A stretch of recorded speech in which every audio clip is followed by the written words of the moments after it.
Sultan al-Atrash, commonly known as Sultan Pasha al-Atrash, was a prominent Arab Druze leader, Syrian nationalist, and commander-general of the Syrian Revolution. He fought against the Ottomans, French, and even against the Syrian government in its days of dictatorship. One of the most influential figures in Syrian and Druze history, he played a major role in deciding the destiny of Jabal al-Druze and of Syria in general. Family. Sultan al-Atrash was born in al-Qurayy, a village 20 kilometers south of Suwaida, known for the famous Druze family of al-Atrash, which had nominally governed the region since 1879. His father Zulkan led a fierce battle against the Ottomans near al-Kafir in 1910, where he faced the forces of Sami Pasha al-Faruqi. He was captured and later executed in 1911.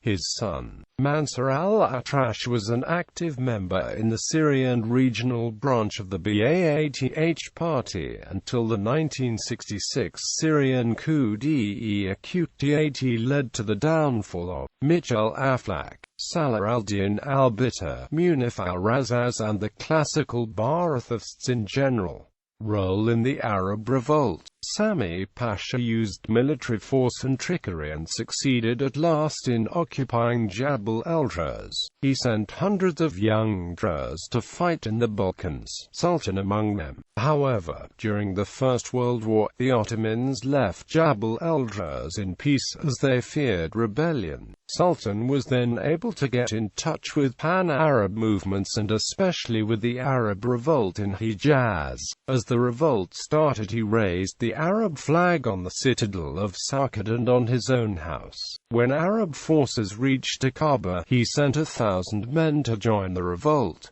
He joined them himself, with another 300 men, when they reached Bosra. His forces were the first to enter Damascus and raise the Arab Revolt flag on the government house on September 29, 1918. Sultan was a good friend of the Hashemite Emir Faisal, leader of the Arab forces in the revolt, and was awarded the title of Emir and the rank of a general in the Syrian army, the equivalent of the title of Pasha. Faisal, later king of Iraq, helped Sultan a lot during his years in exile. The newly independent kingdom of Syria didn't survive for long, as it was occupied by France after the Battle of Mazalan on July 24, 1920. Sultan was gathering his men to fight the French, but the quick succession of events cut his efforts short, as French forces entered Damascus and the country was divided into 5 states, Jabal al-Druze being one of them.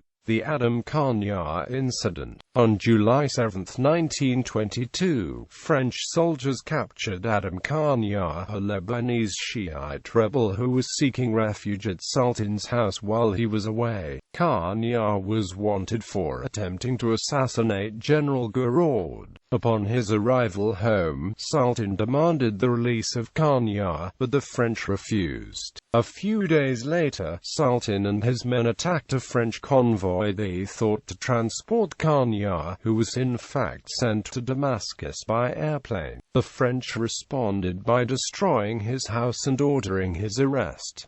Sultan fled to Jordan and subsequently launched raids against French posts. 10 months later, he returned, having been pardoned by the French. The Syrian Revolution of 1925–27. In 1925, Sultan Pasha al-Atrash led a revolt which broke out in the Druze mountain and spread to engulf the whole of Syria and parts of Lebanon. This is considered one of the most important revolutions against the French mandate, as it encompassed the whole of Syria and witnessed fierce battles between rebel and French forces. On August 23, 1925, Sultan Pasha al-Atrash officially declared revolution against France, and soon fighting erupted in Damascus, Homs and Hama. Al-Atrash won several battles against the French at the beginning of revolution, notably the Battle of al-Kafir on July 21, 1925, the Battle of al-Mazrah on August 2, 1925, and the battles of Sarkid, Mesfira and As-Suwaida. The Druze were defeated in the latter two battles. After rebel victories against France, it sent thousands of troops to Syria and Lebanon from Morocco and Senegal, equipped with modern weapons. Compared to the few supplies of the rebels, this dramatically altered the results and allowed the French to regain many cities, although resistance lasted until the spring of 1927. The French sentenced Sultan al-Atrash to death, but he had escaped with the rebels to Transjordan and was eventually pardoned. He returned to Syria in 1937 after the signing of the Franco-Syrian Treaty. He was met with a huge public reception. After the revolution, al-Atrash participated actively in the independence intifada in 1945 that led to Syrian independence. In 1948 he called for the establishment of a unified Arab Liberation Army of Palestine, for which hundreds of young people had already volunteered and sent to participate in during the 1948 Arab-Israeli War. During the reign of Dept Shishakli, al-Atrash was often harassed because of his opposition to government policy. He left the Druze mountain for Jordan in December 1954, and came back when al-Shishakli's regime fell. Al-Atrash supported the political union of Egypt and Syria in 1958, and firmly opposed the process of separation in 1961. He is also known for his contributions to social life and development in the Druze mountain. Popularity. Sultan Pasha al-Atrash is one of the most popular of recently prominent leaders in Arab and Syrian history, especially among the Druze. Many statues of al-Atrash exist in main squares on Druze mountain, and his photos hang in many houses in the region. Al-Atrash is also prominent in local folklore, including many poems and popular songs. For several reasons the Druze consider him a symbol of patriotism, courage and secularism. Al-Atrash is known for his secularism when he raised the slogan, "Religion is for God, the fatherland is for all," when he led the revolution against the French, which involved rebels belonging to many religions. His speeches and publications were entirely devoid of religious symbols. Al-Atrash strongly rejected the French offer of independence for the Druze mountain. He demanded a national Syrian unity. He was known for simple living and humility.